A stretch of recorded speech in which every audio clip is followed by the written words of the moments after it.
She spilled coffee on a billionaire. He fired the manager and bought the restaurant on the spot. But that's not the shocking part. The shocking part is what happened when his mute son spoke for the first time in 8 months to defend her. And the even more shocking part?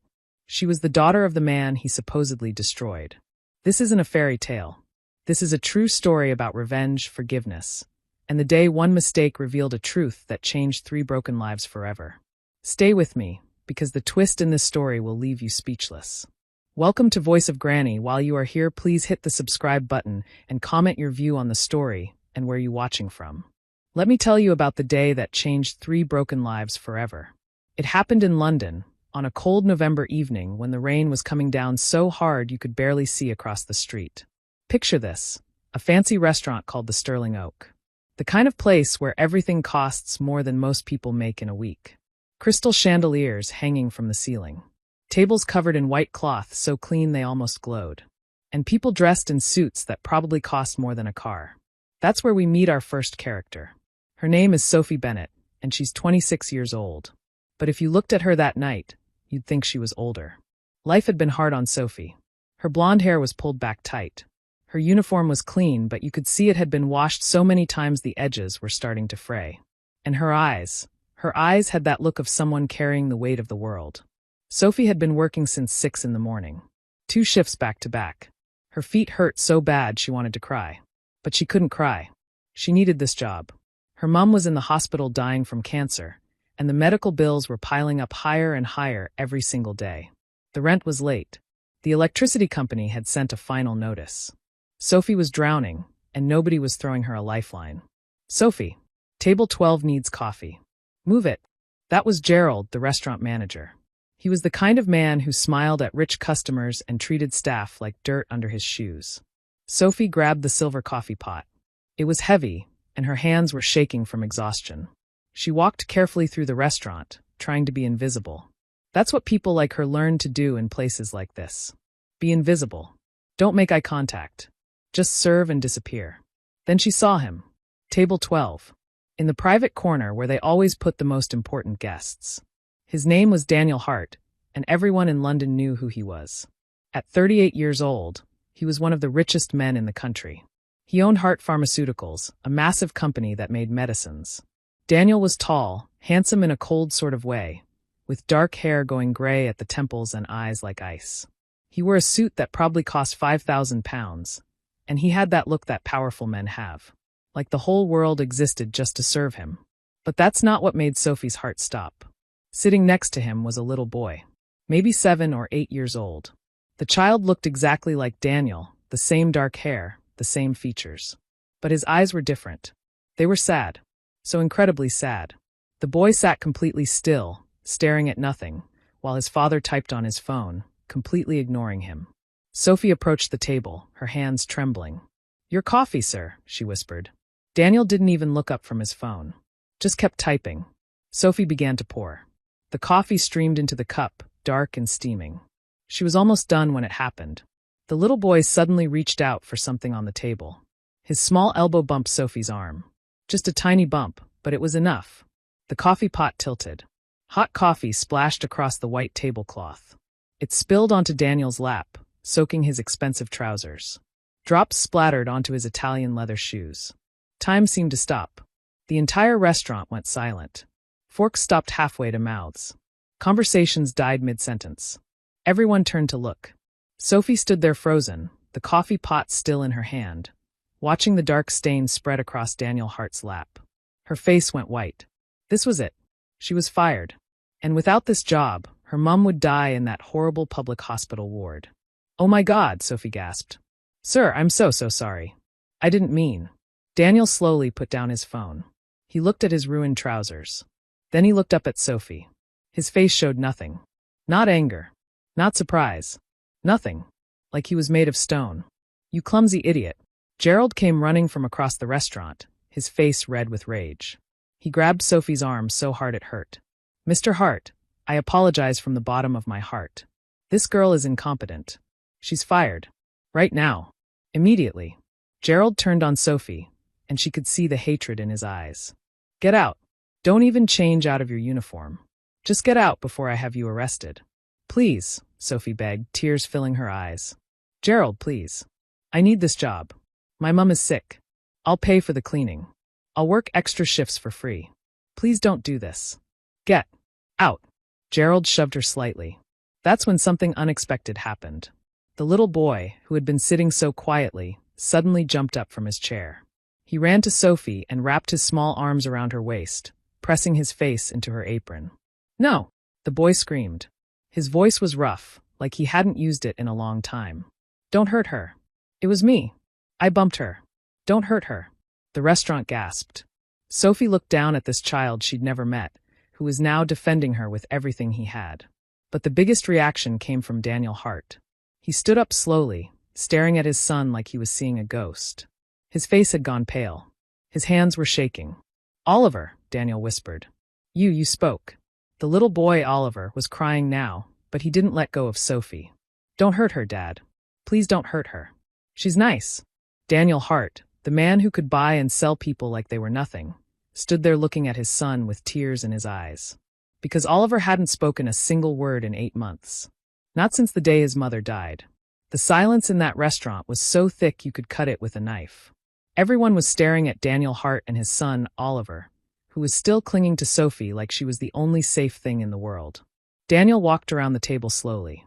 He looked at Gerald, the manager, with eyes so cold that the man actually took a step back. Let her go, Daniel said quietly. Gerald released Sophie's arm immediately. Of course, Mr. Hart. She's leaving right now. I wasn't talking about her, Daniel said, his voice dropping even lower. I was talking about you. Gerald blinked, confused. Sir? Daniel pulled out his phone and made a call. Right there, in front of everyone. Thomas? It's Daniel Hart. I'm at the Sterling Oak restaurant. I want you to buy it. Yes, now. I don't care what it costs. Make an offer they can't refuse. He hung up and looked at Gerald. You're fired. I just bought this place, and my first decision as owner is to remove you. You grabbed a woman for an accident caused by my son. You humiliated someone who was just trying to survive. Get out of my sight, and pray I don't make sure you never work in London again. Gerald's face went from red to white. He opened his mouth, closed it, and then practically ran out of the restaurant. Daniel turned to Sophie. Oliver was still holding on to her, and Sophie had instinctively put her hand on the boy's head, gently stroking his hair to comfort him. What's your name? Daniel asked. Sophie, she whispered. Sophie Bennett. Daniel's eyes flickered with something. Recognition, maybe. But he pushed it away. He looked at his son, who was looking up at Sophie like she hung the moon and stars. My son hasn't spoken in 8 months, Daniel said quietly. Not since his mother died. Every therapist in London has tried to help him. Thousands of pounds spent. Nothing worked. But tonight, he spoke to defend you. He paused, and Sophie could see him struggling with something inside. You're not a waitress anymore, Daniel said. Pack whatever you need. You're coming with us. I'm offering you a position as Oliver's nanny. You'll live at Hart House. You'll have your own rooms. And I'll pay you £10,000 a month. Sophie's mouth fell open. £10,000? That was more money than she'd make in 6 months of waitressing. I don't understand, she stammered. My son needs you, Daniel said simply. For some reason, you make him feel safe. And I will pay anything to hear my son's voice again. Sophie looked down at Oliver. The little boy was looking up at her with hope in his eyes. Real hope. She thought about her mom in that hospital. About the bills. About the rent. But she also thought about something else. 5 years ago, Daniel Hart had bought her father's small pharmacy company. Bennett's chemist had been in their family for 3 generations. Daniel had shut it down, saying it wasn't profitable enough. 6 months later, her father had drunk himself to death, unable to handle the shame of losing everything. Sophie had hated Daniel Hart for 5 years. He was the villain in her family's story, the monster who destroyed them. And now he was offering to save her mom's life. I'll do it, Sophie said, her voice barely above a whisper. But not for you. For Oliver. And for my mum. Fair enough, Daniel said. He pulled out his phone again. Give me your mother's hospital details. I'll have her transferred to the Royal Marsden Private Hospital tonight. The best cancer specialists in Europe will see her tomorrow morning. Sophie's eyes filled with tears. Why would you do that? Because my son spoke for the first time in 8 months to protect you, Daniel said. That's worth more to me than money. The drive to Hart House was like something out of a dream. They rode in a Bentley, the kind of car Sophie had only ever seen in movies. Oliver sat next to her, still holding her hand. He hadn't let go since the restaurant. Daniel sat across from them, watching. He hadn't said a word since they left. Sophie looked out the window as they drove through the wealthy parts of London. Past Hyde Park. Past houses that looked like palaces. Finally, they turned down a private road and stopped at a massive iron gate. Hart House sat on top of a hill, overlooking the city. It was huge, made of gray stone, with towers and gardens that seemed to go on forever. It looked like a castle, but colder somehow. Less welcoming. As they pulled up to the front door, Sophie saw a woman standing at the top of the steps. She was beautiful in a sharp, dangerous way. Black hair, red lips, wearing a dress that probably cost more than Sophie had made in her entire life. "Who's that?" Sophie asked. "Victoria Ashford," Daniel said, and his voice was flat. "My fiancée." Sophie's heart sank. Of course a man like Daniel Hart would have a fiancée who looked like a model. They got out of the car. Victoria walked down the steps, her high heels clicking on the stone. She looked at Daniel with a smile, but when she saw Sophie, the smile vanished. "Daniel, darling," Victoria said, her voice like honey with poison mixed in. "Who is this? Did we hire a new maid?" "This is Sophie," Daniel said. "She's Oliver's new nanny. She'll be living in the East Wing." Victoria's eyes went cold. She looked Sophie up and down like she was inspecting a bug. "A nanny? Daniel, she looks like she just crawled out of a charity shop. Are you sure she's suitable to be around our things?" "She stays," Daniel said firmly. Victoria stepped closer to Sophie. She smelled like expensive perfume and something else. Something mean. "Listen carefully, little waitress," Victoria whispered, quiet enough that Daniel couldn't hear. "I don't know what game you're playing, but I'm going to be the lady of this house. If you think you can use that brat to get close to Daniel's money, I'll destroy you. I'll make you wish you'd stayed in whatever gutter you came from." Victoria smiled, patted Sophie's cheek in a way that felt like a threat, and walked back into the house. Oliver tugged on Sophie's hand. He looked scared. He pointed at Victoria's back and shook his head hard. Sophie squeezed his hand. "It's okay," she whispered. "I'm not going anywhere." But as she looked up at that huge, cold house, Sophie wondered what she'd just gotten herself into. The first 2 weeks at Hart House were the strangest of Sophie's life. During the day, it was like living in a fairy tale. Her room was bigger than the entire flat she'd shared with her mum. The bed was so soft she felt like she was sleeping on a cloud. There was even a bathroom with a tub so big you could swim in it. But at night, the house felt different. Cold. Empty. Like a beautiful prison. Sophie spent every day with Oliver. The little boy followed her everywhere. They explored the gardens, finding an old greenhouse covered in vines that nobody used anymore. They played simple games. They read books together. And slowly, Oliver started to talk more. Just little things at first. "Can we go outside?" Or "I'm hungry." But each word felt like a miracle. The staff at Hart House avoided Sophie. They were polite but distant, like they were afraid of something. She realized quickly they were afraid of Victoria. The woman controlled the house like a queen, snapping orders and criticizing everything. Daniel was barely there. He left early for work and came home late, usually going straight to his office. On the rare occasions Sophie saw him, he looked tired. Sad. Like a man trapped in his own life. It was on a Thursday night, 2 weeks after Sophie arrived, that everything changed. Sophie couldn't sleep. The thunder outside was too loud, shaking the windows. She decided to go to the library to find a book. Hart House had a massive library, 2 stories tall, filled with thousands of books that looked like nobody ever read them. She thought she was alone. But as she walked between the shelves, she saw light coming from the fireplace area. And she heard someone talking. It was Daniel. He was sitting in a leather chair, holding a photograph, and he was drunk. There was an empty bottle of whiskey on the table next to him. Sophie tried to back away quietly, but the old floor creaked under her foot.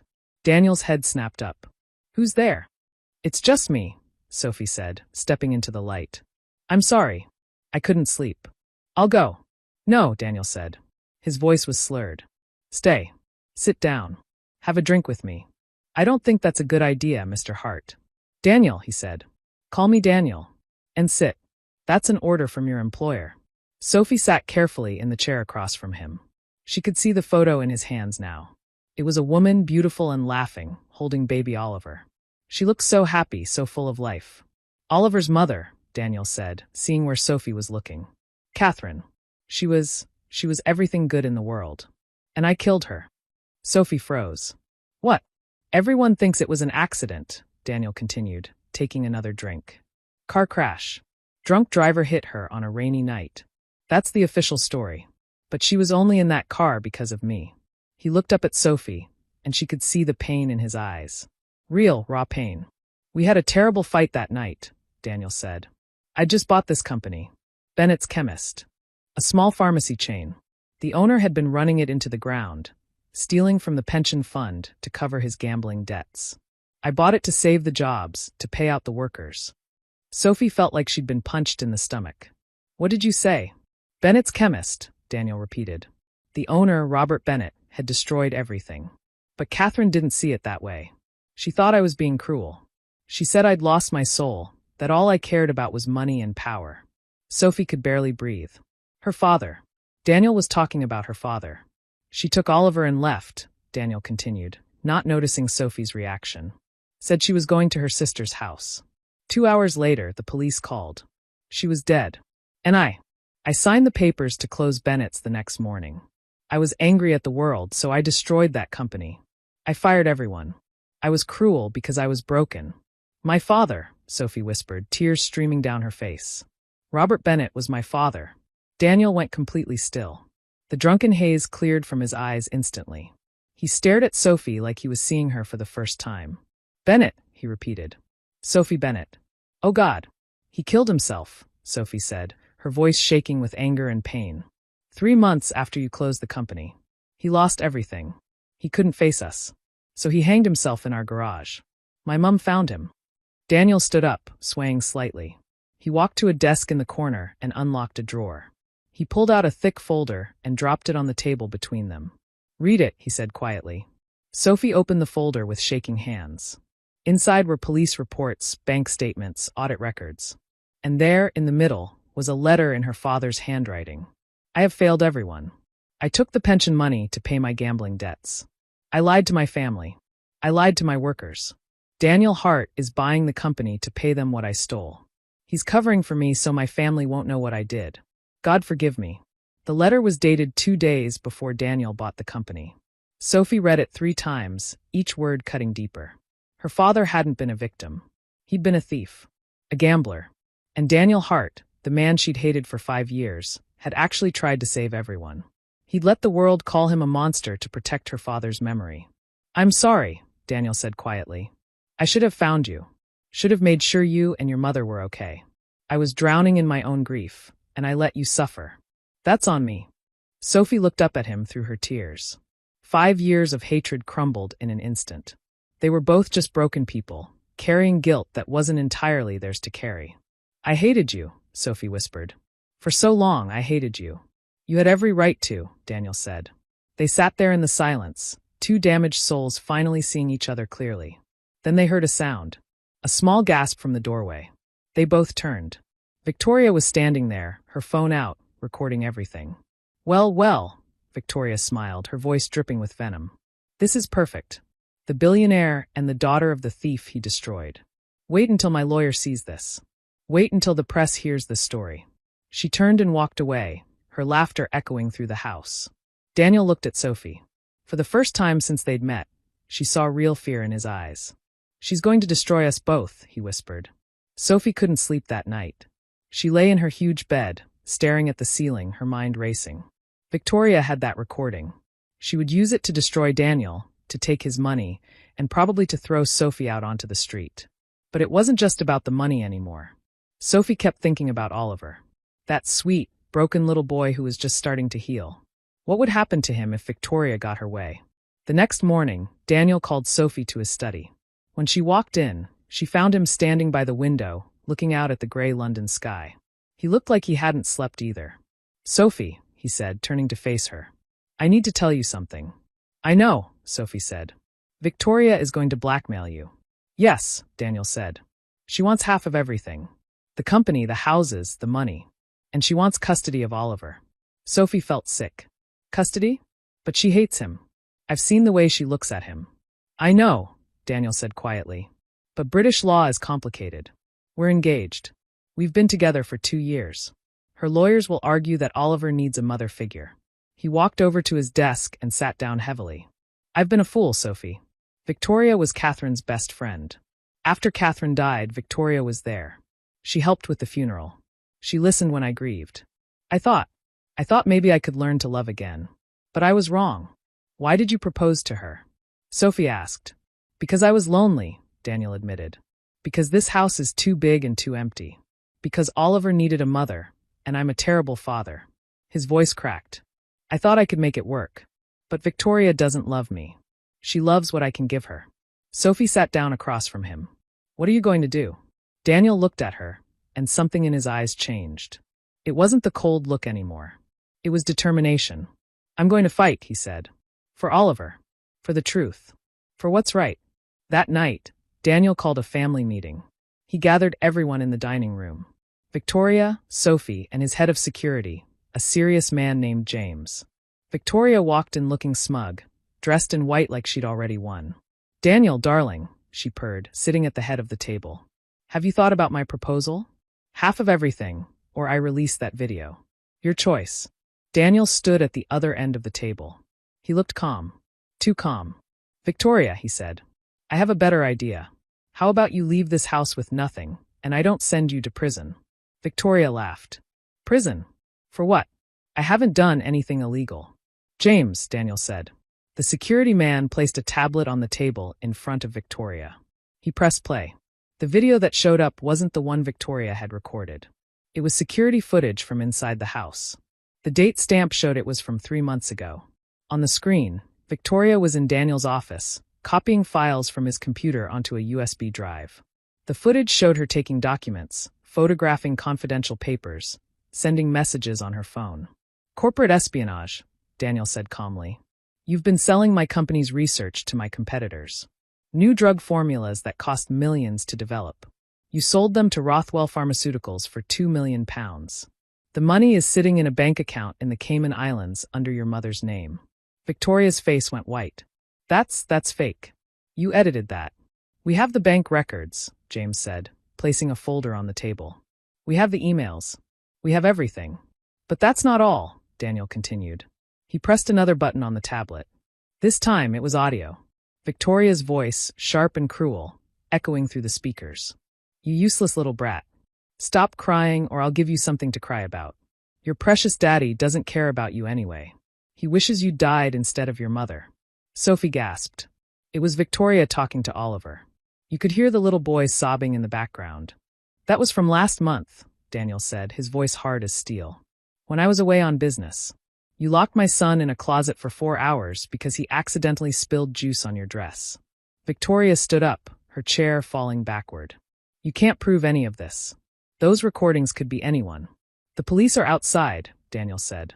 They've been listening to everything. You're going to be arrested for corporate espionage, extortion, and child abuse. At that moment, the dining room doors opened. 2 police officers walked in. Victoria Ashford, one of them said. You're under arrest. Victoria screamed as they handcuffed her. You'll regret this, Daniel.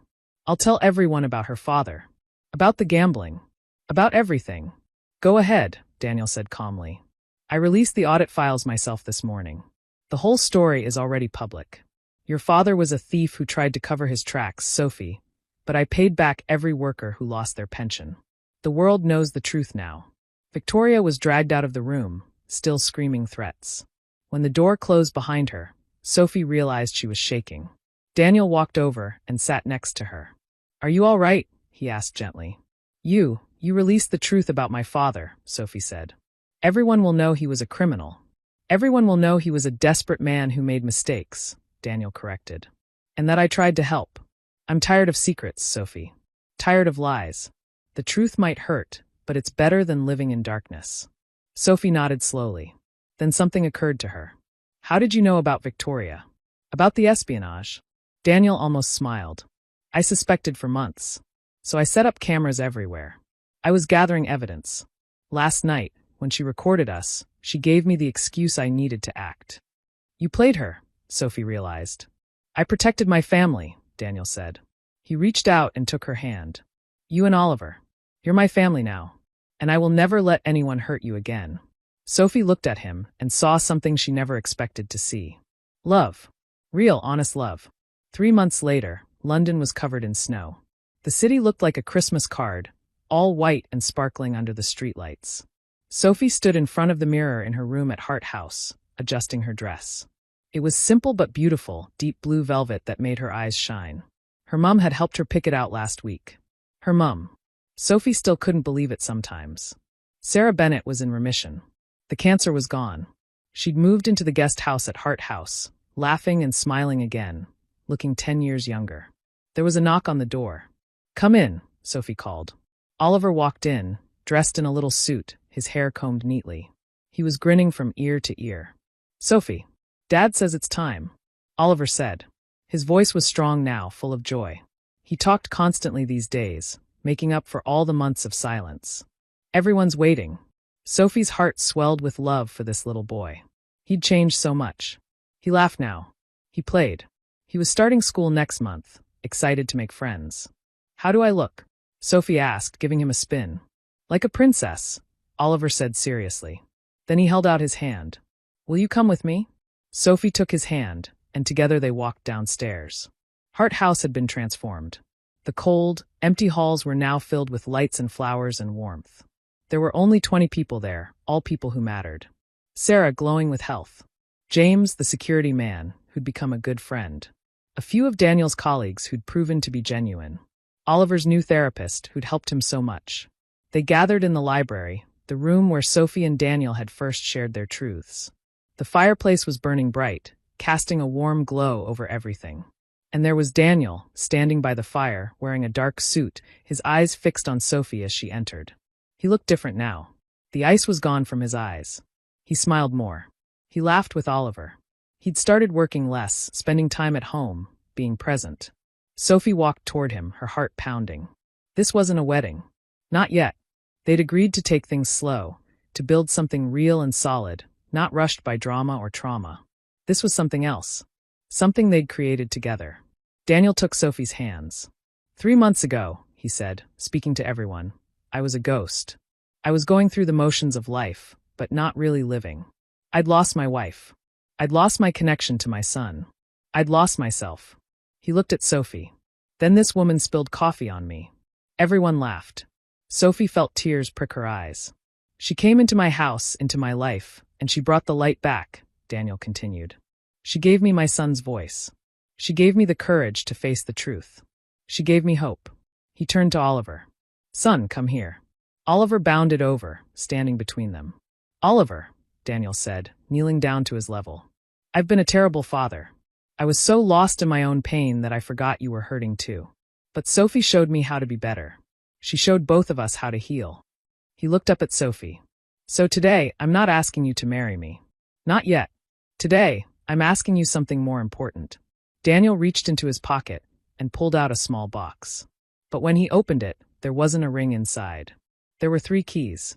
These are the keys to Hart House, Daniel said. One for you, one for me, one for Oliver. Because this isn't my house anymore. It's our home. All of us together. Sophie couldn't hold back the tears anymore. They streamed down her face as Daniel stood up.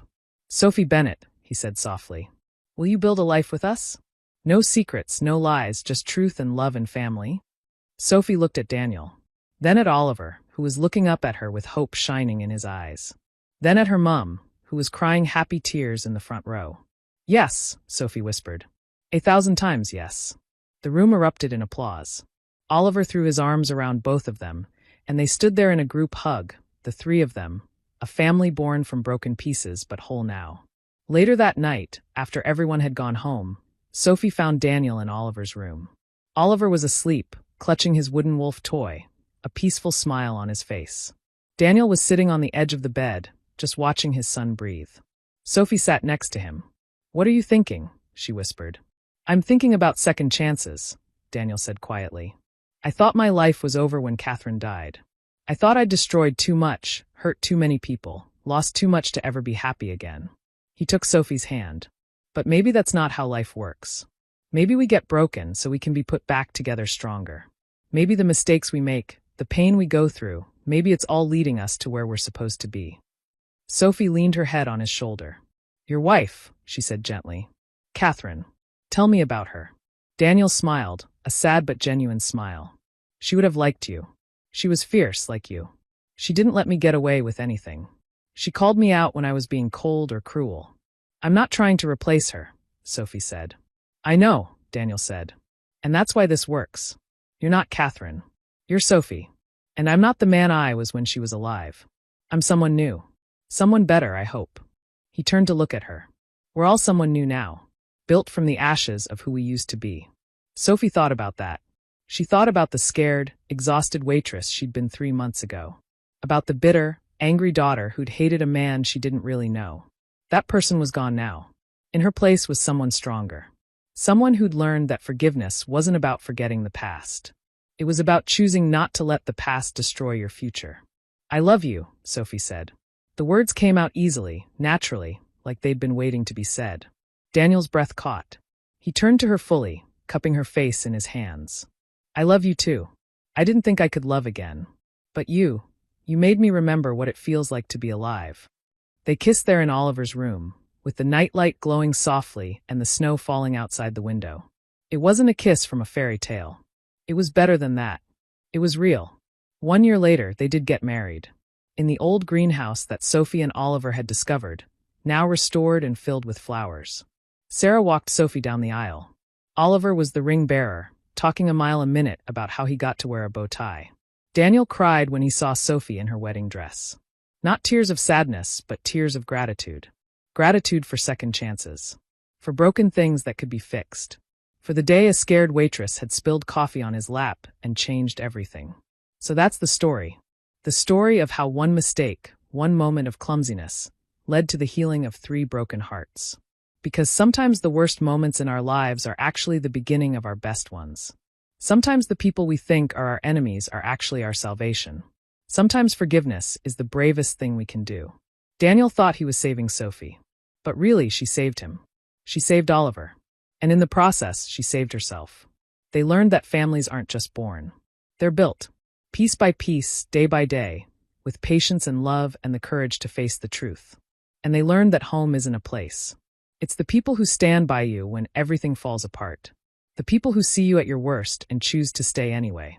The people who hold your hand in the darkness and help you find the light. Hart House isn't cold anymore. It's filled with laughter and warmth and love. Oliver has friends from school who come over to play. Sarah has her garden where she grows roses. Daniel works from home 2 days a week, so he never misses Oliver's school events. And Sophie finally understands what her father wrote in that last letter. God forgive me. He wasn't just asking for forgiveness for what he'd done. He was asking for forgiveness for giving up, for not believing that broken things could be fixed. But Sophie knows better now. She knows that broken things can be beautiful when they're put back together with love. So if you're going through something hard right now, if you feel broken or lost, or like you've made too many mistakes to ever be happy, remember this story. Remember that second chances are real. That forgiveness is powerful. That love can grow in the most unexpected places. Remember that sometimes the worst day of your life is actually the first day of